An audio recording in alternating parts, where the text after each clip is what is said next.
지금 보시게 되면 오!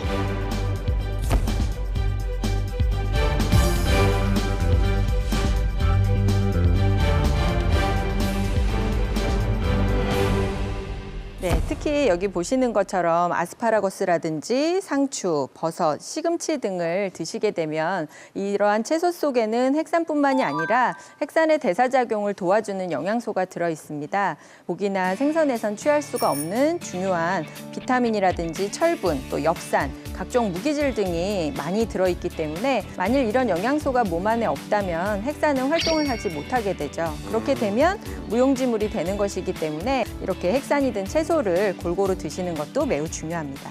예, 내 몸 노화를 방지하고 젊게 만들어주는 핵산 식사법, 최고의 핵산 음식이 바로 이 안에 들어있다고 합니다. 과연 뭘까요? 한번 보죠. 보죠. 예. 간. 보죠. 예.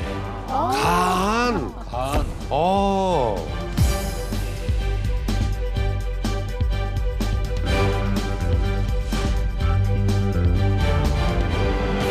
예전에는 말이에요. 네. 제가 단골 고깃집을 간다든가 아니면 또 고깃집 음식점을 가게 되면은 특별히 생간을 줬거든요. 간 천엽하고 이렇게 해가지고. 근데 그렇게 간이 좋습니까? 네, 젊고 건강하게 살기 위해서는 주 1회 정도 사실 간을 드시는 게 좋은데 간은 어떤 종류든지 아주 훌륭한 식품이라고 할 수가 있습니다. 저희가 아는 비타민으로 예를 들게 되면 한 20개 가까운 비타민이 모두 모인 종합 비타민제라고 할 수가 있고요. 또 미네랄 물론 또 철이라든지 또 여러 가지 물질들이 풍부하기 때문에 무엇보다도 고단백, 그다음에 고핵산 식품이라고 할 수 있겠습니다. 특히 중년 이후의 건강을 위해서는 보약들 많이 드시는데 그 보약 중에서도 최고의 보약이라고 말을 할 수 있겠습니다. 신동주 원장님, 그냥 고기보다 간이 더 좋은 겁니까? 핵산의 양은 비교가 안 될 정도입니다. 예. 소의 간에는 소 살코기에 비해서 무려 10배 이상의 핵산이 들어있거든요. 와. 예, 그 이유는 간이 몸에서 가장 활동성이 강한 기관이기 때문입니다. 예.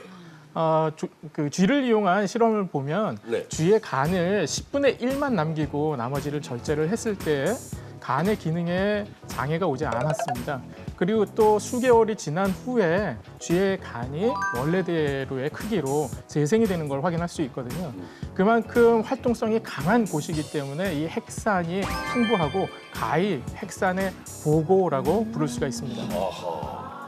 근데 이 간은 남자분들은 이제 생간으로도 즐겨 드시고 또 다른 분들은 이제 순대에 이제 껴오는 그 간을 먹잖아요. 아니면 또 간전. 예, 그렇게 먹는데 이게 아무래도 약간 그 쿠리쿠리한 냄새가 조금 나요. 그래서 애들은 좀 안 먹으려고 하는데 그런 냄새 없애는 좋은 어떤 방법 있으면 좀 알려주세요. 네, 간의 냄새 없애는 법을 조금 소개해 드리려고 하는데요. 선지 요리하실 때도 같은 방법을 쓰시면 좋습니다. 일단 간을 요리하실 때는 핏물을 완전히 제거하시는 게 좋고요. 그다음에 발효주, 저희가 이제 술로 먹기에도 아깝다라고 하시겠지만 막걸리나 와인이나 또는 맥주 같은 것에 1시간 정도 담가뒀다가 씻어내시게 되면 특유의 냄새도 없어지고 또 조리를 했을 때 푸딩처럼 연한 질감을 줄 수 있기 때문에 그렇게 해서 조리를 해서 드시면 좋을 것 같습니다. 네, 좀 추가 말씀드리면요. 만약에 이렇게 알코올 종류가 없으시다면 집에 마시다 남은 우유가 있잖아요. 우유에 간을 좀 담궈 두시면은 그 간의 냄새를 흡착해서 우유가 또 그 비린 맛을 없앨 수가 있거든요. 또 우유를 사용하시는 방법도 추천드리고 싶습니다. 예. 자, 오늘 회춘을 부르는 핵산 밥상을 소개해 주신 이미영 교수님, 대단히 감사합니다. 수고하셨습니다. 감사합니다.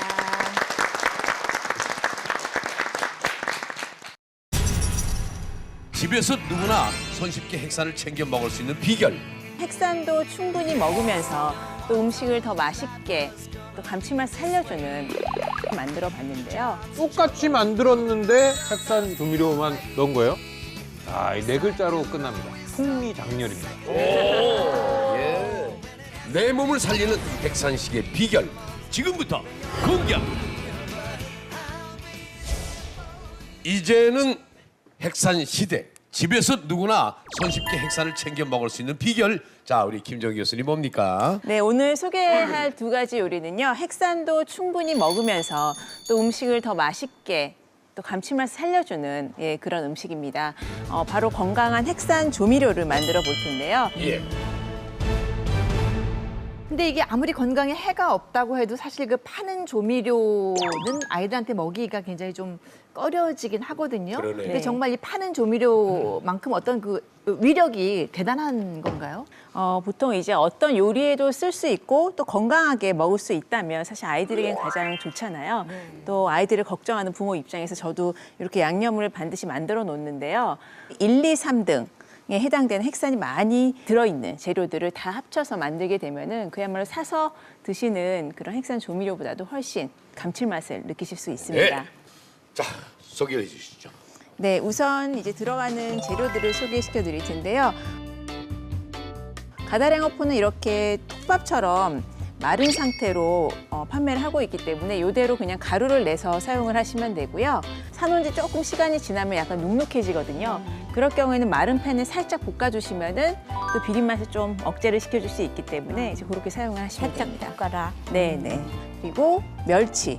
멸치 같은 경우에는 신선한 걸 구입을 하시려면은 표면에 이렇게 윤기가 나면서 또 광택이 이렇게 반짝반짝 나는 것을 구입을 하시는데요.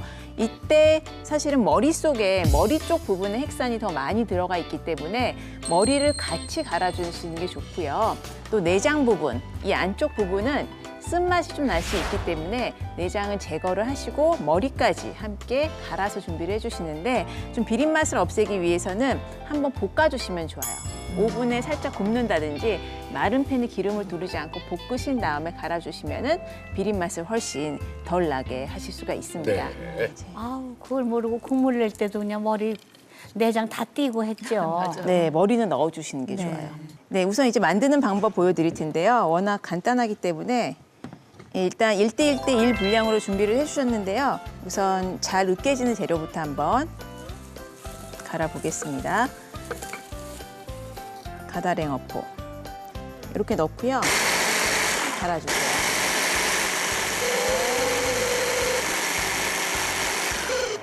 양념에 사용을 할 거기 때문에 너무 입자가 크게 남아있으면 요리를 완성하고 나서 좀 까끌까끌 입에 지저분하죠. 남거든요. 예, 그래서 살짝 이제 체에 쳐서 준비를 해줄 거고요.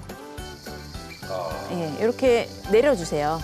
그럼 이렇게 두꺼운 부분이 남죠. 예. 요것만 또 다시 한번 넣고 갈아주시는 거예요. 알뜰살뜰.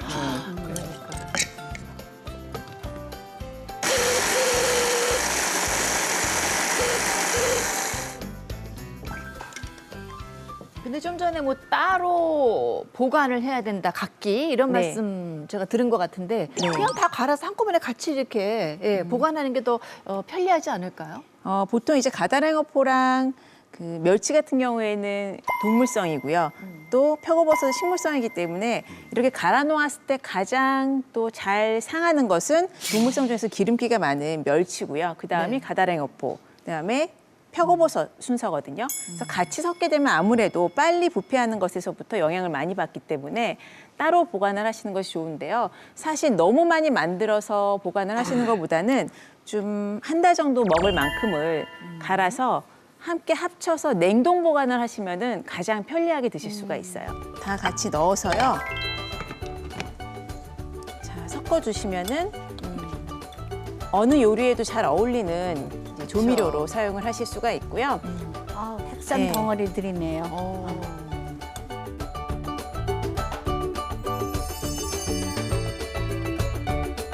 네, 이렇게 이제 만들어진 양념은요, 우리 아이들 왜 밥 잘 안 먹을 때 밥 위에 이렇게 가루 뿌려가지고 뭐 김가루라든지 이런 가스오브식 가루 뿌려서 먹으면은 그냥 반찬이 없어도 맨밥도 잘 먹거든요. 그래서 오늘은 그걸 좀 응용을 해가지고요, 주먹밥을 만들어봤습니다. Saying that you love me, na na na na na na, love me every time. 핵산 밥상. 다음은 무순입니다. 여기에도 핵산이 많이 들어 있습니까? 네, 무순 자체에도요, 핵산 성분이 많이 들어가 있고요. 무순은 3일이 지나면 싹이 나면서 일주일 정도 지났을 때는 주방에서 키우셔도 금세 자라납니다. 그렇기 때문에 자르셔가지고 그때그때 조리를 하시고 시간이 지나면 고기서 또 다시 자라거든요. 그래서 두고두고 진짜 3번, 4번 재배를 해서 드실 수가 있어요. 와, 네. 집에서 키우기가 쉽겠네요. 또 주방에서 쓰는 키친페이퍼 있죠. 네. 그거를 한 2장 깔으셔가지고 물을 너무 넣으시면 씨가 썩어버릴 수 있기 때문에 네네. 촉촉하게 젖을 정도로만 좀 예. 듬성듬성 스프레이를 씨를 뿌려야 아침에 일어나서 네. 햇빛 잘 드는데 놔두고 물만 이 싹싹싹싹 뿌려줬더니 금방 자라요. 오다가다 한 번씩 이렇게 뿌려주고. 아, 근데 워낙 무수는 마트에서 이제 쉽게 살 수 있기 때문에 저는 이제 키워본 적은 없거든요. 그 집에서 키우는 무순하고 마트에서 판매하는 그 무순하고 또 영양적인 면에서 좀 차이가 있나요? 네, 무는 싹을 틔운 지 2주 정도가 지나버리면요. 우리 몸에 좋은 기능을 가지고 있는 성분 중에 글루코시놀레이트라는 성분이 크게 줄어들 수 있습니다. 아. 네, 그리고 키우실 때는 2주를 넘지 않게 그 안에 수확을 해서 드시는 것이 좋습니다. 10일 전에 먹는 것이 좋다. 네, 네, 맞습니다. 네. 서정훈 원장님, 무순의 효능이 또 어떤 것이 있습니까? 네, 그 미국 메릴랜드 대학의 연구된 발표에 따르면요, 네. 그 무수는 이제 항암 효과나 또 콜레스테롤 감소시키는 것, 그리고 또 노화 방지나 이 면역력 증가에 아주 도움이 된다고 발표가 되는데요. 네. 무순이기 때문에 아무래도 이 새싹인데 다른 어떤 그 새싹 채소들에 비해서 월등하게 이런 물질들 많은데 특히 비타민 C나 비타민 E가 풍부해서 항산화 작용하는 물질들이 충분하고요.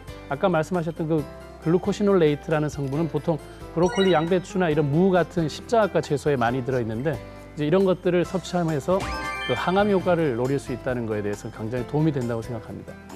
자, 이렇게 기운 무순 어떻게 먹으면 좋을까요? 네, 오늘은 무순을 듬뿍 넣어서요. 샐러드를 만들어 보려고 합니다. 무순 두부 샐러드. 네. 그래서 무순은 일단은 뭐 다르게 뭐 손으로 찢는다던가 잘게 썰을 필요가 없기 때문에 그대로 뿌리만 자르셔가지고 준비를 해주시면 되고요. 여기에 뭐 토마토라든지 그리고 두부를 좀 듬뿍 넣어주시는 것이 좋고요. 또 오늘은 양배추나 양파 같은 거 같이 곁들이시면 좋은데 드레싱 대신에 네, 샐러드 드레싱 대신으로 콩가루를 넣어서 버무려서 드실 수 있도록 만들어 봤습니다.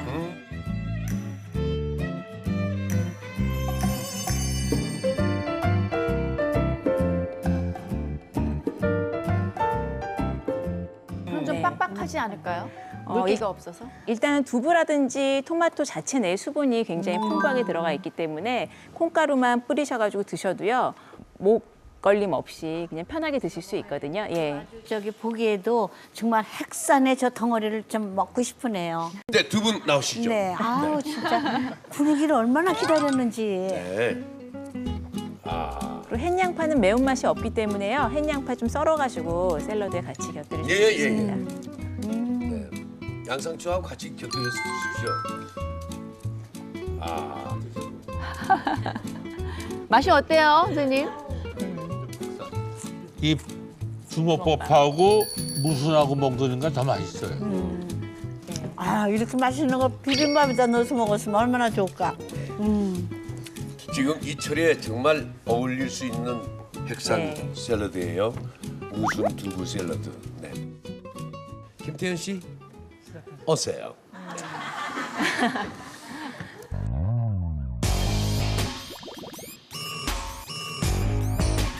맛있으면 이제 다 먹는다. 과연 신뢰가 회복이 될 것인가?